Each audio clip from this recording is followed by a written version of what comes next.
경제를 알아야 세상이 읽힙니다. 투자를 알아야 돈이 보입니다. KBS 1라디오 경제쇼.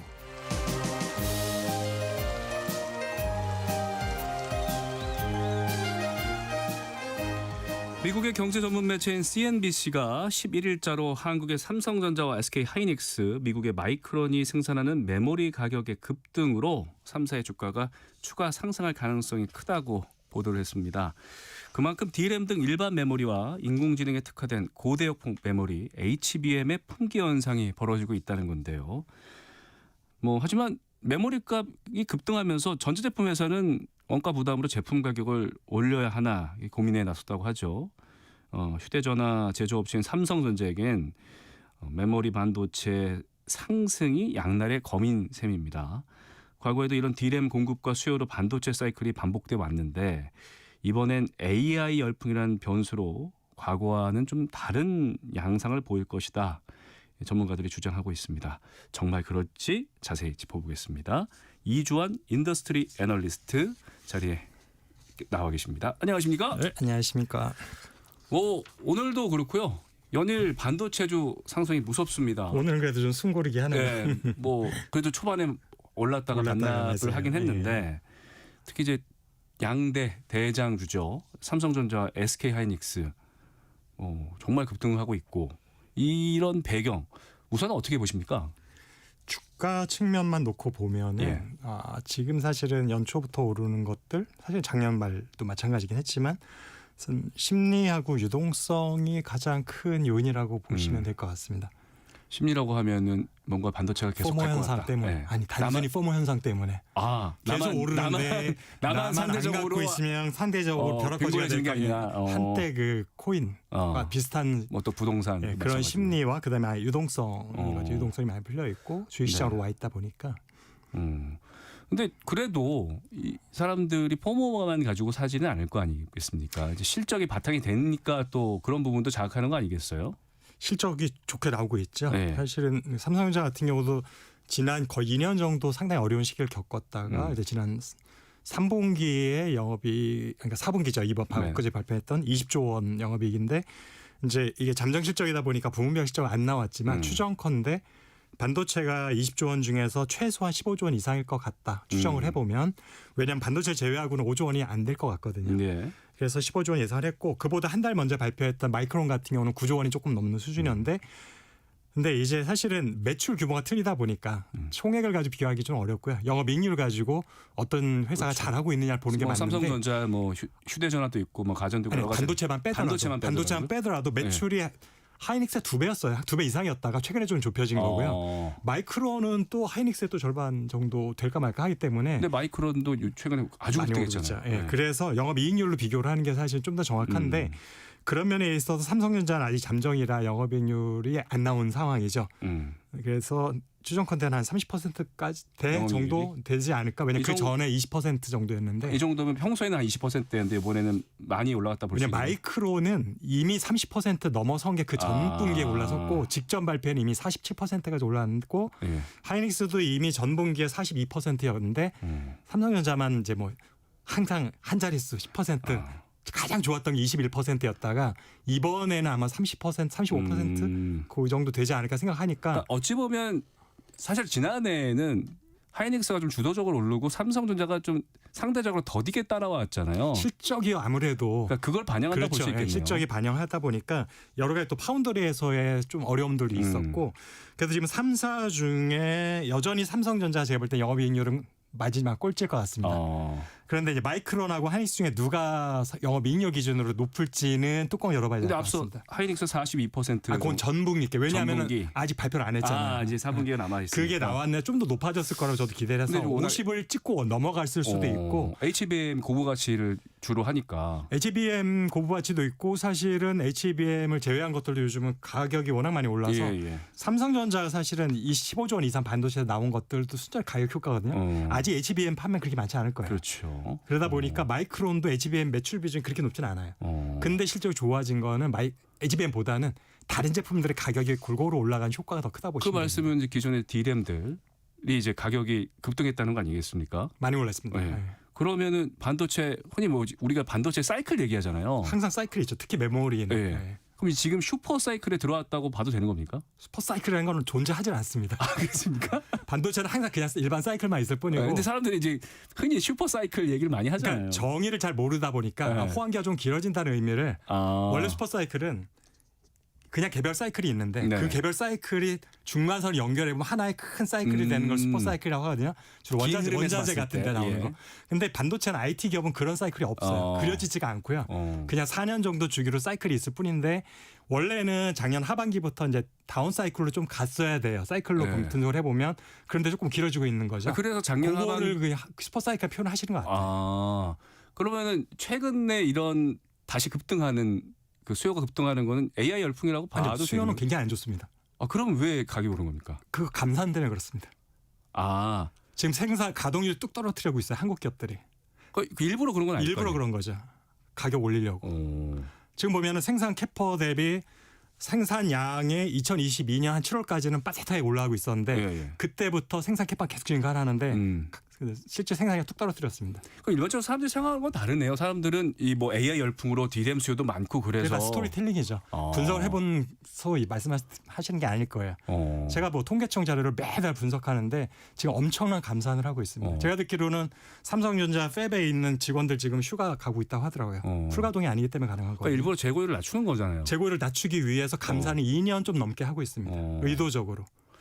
그러면 어쨌든 반도체에서는 일을 해야 되니까 그러면 그런 그 인력이나 어떤 그 기술적인 부분을 고부가 진 HBM으로 간다 이렇게 볼 수 있는 거예요?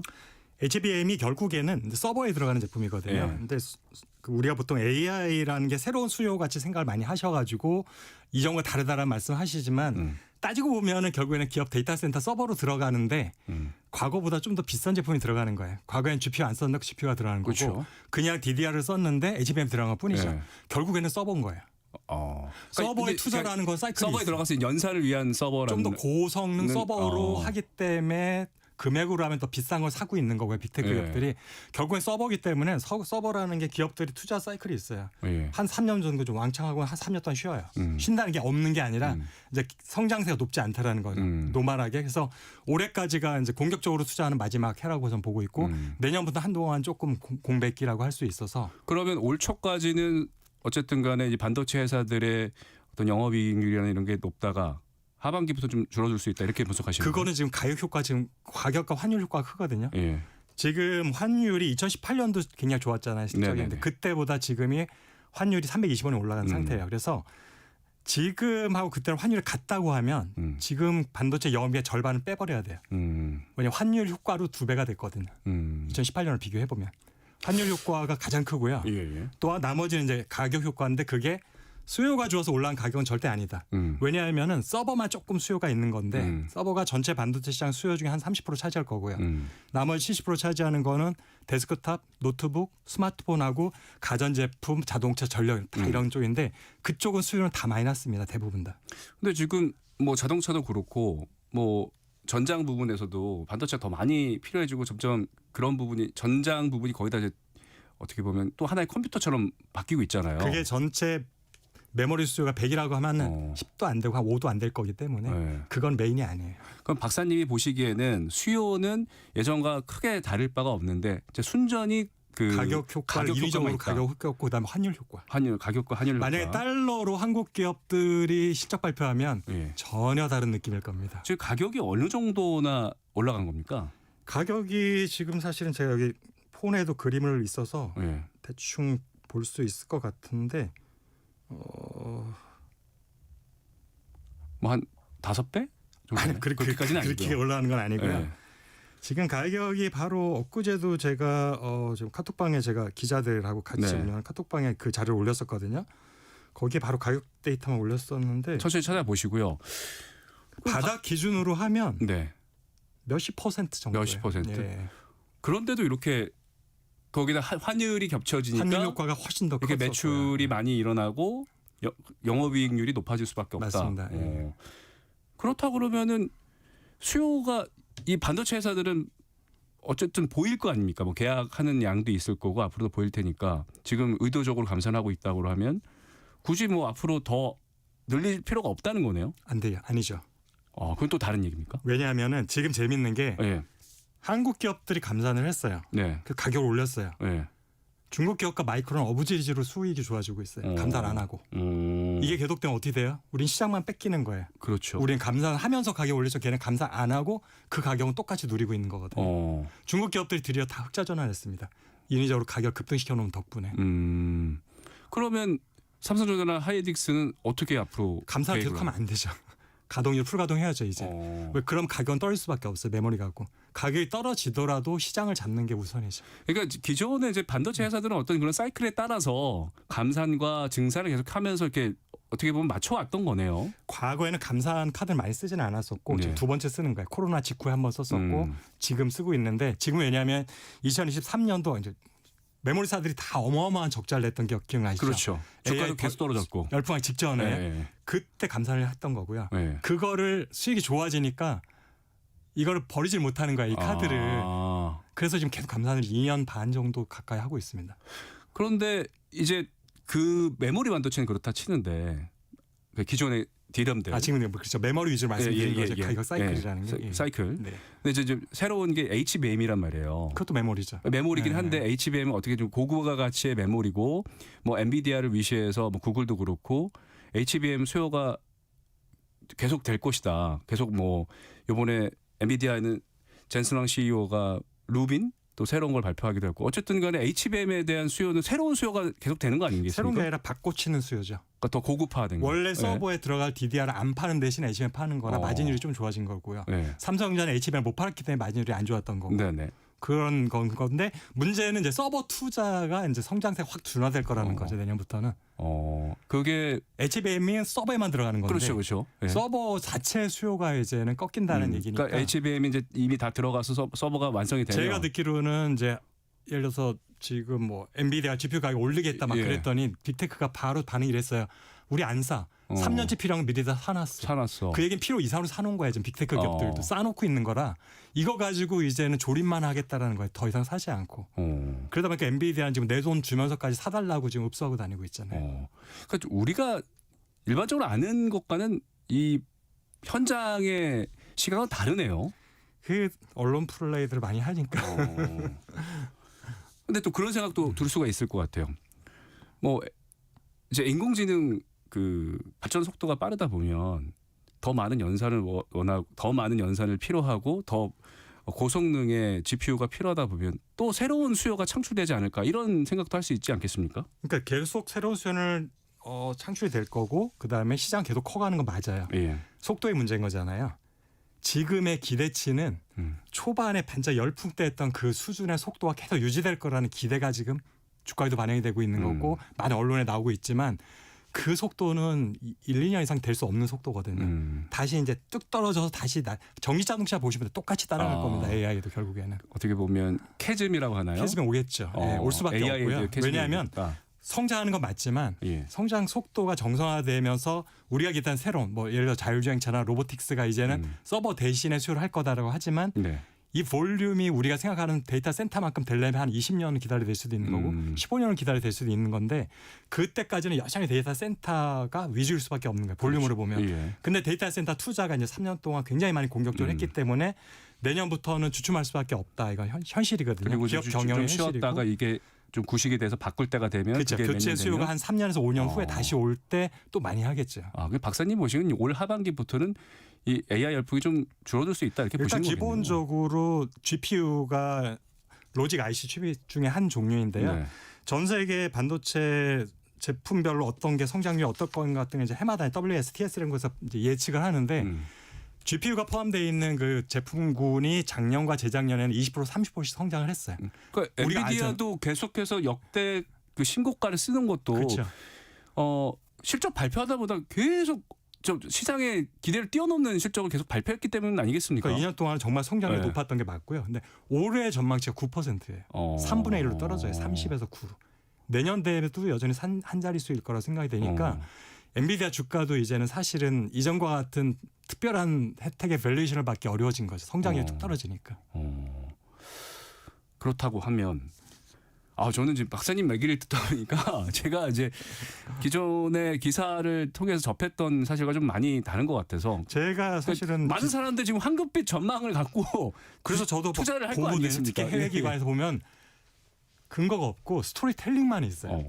이러이래서 AI가 우리 사람의 모든 걸 할 테니까 점점 수가 늘어난다라는 말이 있지 몇 년도까지 몇 % 증가한다라는 분석한 기사는 하나도 못 봤거든요.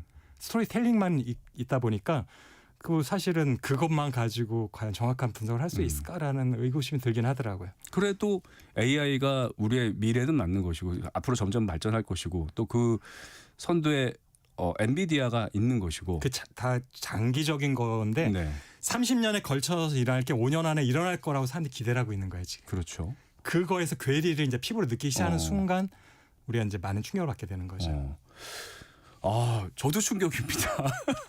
그리고 일단 네. HBM이 네. 지금 초기에는 모든 직접 AI 칩을 만드는 기업들, 엔비디아 네. 포함해서 뭐 구글도 만들고 많이 만들잖아요. AMD도 일단 성능이 중요하잖아요. 비교 대상이 예, 예. 되니까 그래서 HBM 쓰지만 양산 단계로 가게, 그러니까 이게 정말 대중화 단계로 가면 가격도 중요해지고 전력 소모 중요하기 때문에 DDR로 바뀔 거예요. 그러니까 모델이 가장 고성능 라인업에만 HBM을 네. 쓰고 어떻게 보면 데이터 센터는 아주 최고의 성능을 필요한 데는 HBM 맞습니다. 예. 지금 4까지 나왔잖아요. 그런데 폰은 아직은 양산이 아직 안 양산 됐어요. 아니에요? 예. 예. 올해 중이라고 예상을 그러면 하고 지금 있고요. 이제 많이 서버에 들어간 건 HBM3E가 3E가 들어가고 메인이죠. 앞으로 좀 4 정도로 바뀔 거고 일반적인 컴퓨터 수요는 계속해서 그냥 DDR 쓸 것이다. 엔비디아도 이미 발표했어요.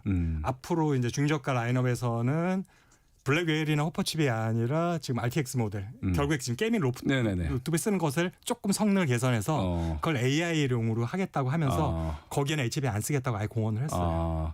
그러면 그 개인을 위한 개인화된 그 GPU가 되겠고. 근데 지금 최근 이제 구글이 애플을 제치고 시가총액 2위가 됐단 말이에요. 구글이 뭐 제미나이가 성공적으로 안착한 부분도 있겠고 또 TPU 얘기도 나오잖아요.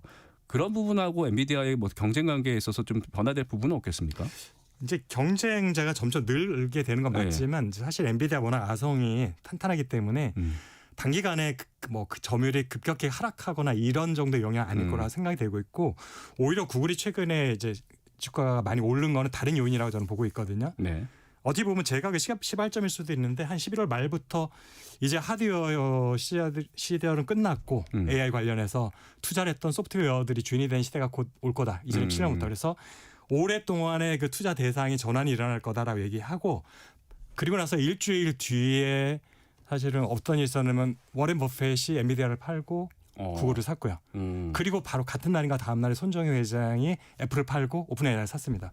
이미 그 테크들이 하드웨어 소프트웨어를 옮겨가기 시작했고 이젠 그런 전환 시점이 올해인데 그러면서 하드웨어는 이제 어느 정도 올라올 때까지 다 올라온 거라고 보고 소프트웨어로 이젠 가는 하드웨어가 돈 벌던 시대는 올해까지라고 보는 거죠. 왜냐하면은 결국에는 저는 이걸 고속도로에 비유를 하거든요. 예. 지금은 건설 기간이에요. 건설사들이 돈을 한국으로 치면 이제 경부고속도로 만든 맞습니다. 거예요. 근데 그때는 완공되지 않았으니까 건설사들만 돈을 벌고 이 주인은 돈을 못 벌어요. 토행료가 아직 안 발생하니까. 그게 빅테크 기업들이거든요. 근데 고속도로 완공되면 건설사는 이제 할 일 없어져요. 그래서 그게 올해까지 보는 거고 내년 되면 이제 빅테크 기업들이 톨비를 받기 시작하는데 문제는 다 돈을 벌진 않을 거다. 누군가 어딘가는 토행량이 많을 거고 어딘가는 팔이 날릴 건데 그럼 가장 그런 가능성이 높은 기업을 두 개를 찍어주겠다라고 제가 구글 첫 번째, 두 번째 마이크로소프트라고 얘기하고 나서 한 달 동안에 서학개미가 4조 원을 매수했어요. 꼭 박사님만의 그건 아닐 것 같은데. 타임이 그렇게 됐으니까. 그래서 지금 전반적 흐름이 그렇게 이제 전환 투자자들도 마인드가 조금씩 움직이고 있는 것 같습니다. 그러면서 구글이 많이 올라갔던 것 같습니다. 네, 알겠습니다. 뭐 저희가 중국 얘기도 좀 하고 싶고 근데 지금 시간이 많이 지나서 끝으로 저는 이제 박사님 얘기 듣고 굉장한 충격을 받았습니다. 반도체는 상고하저가 될 거고 이 수요가 저는 정말 수요가 특히 고부가 가치 위주로 해서 더 많이 있을 거라고 생각을 했는데 좀 다른 말씀을 하시니까 제가 너무 이렇게 근시안적으로만 봤나 이런 생각도 좀 들고 이 방송 듣고 계신 투자자분들도 많은 충격을 받으셨을 것 같은데 어떻게 앞으로 투자 전략 가져가야 될까요? 사실은 저는 상고하절 그래서 주식 측면에서 얘기를 했었는데 그때 처음에 한두 달 전만 해도 증권의 반응은 계속 올라갈 거라고 했는데 최근 한두 주 사이에 급변했어요.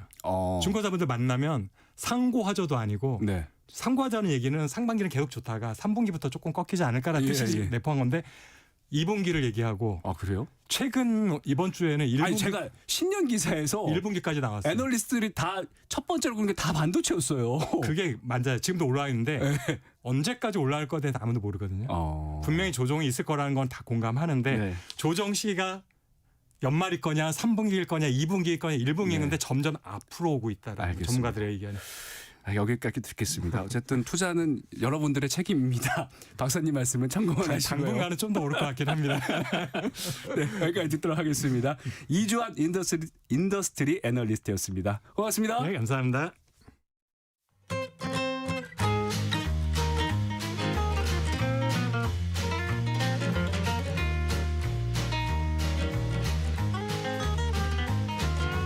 경제 맛집 투자 핫플. 지금은 돈 벌기 딱 좋은 시간.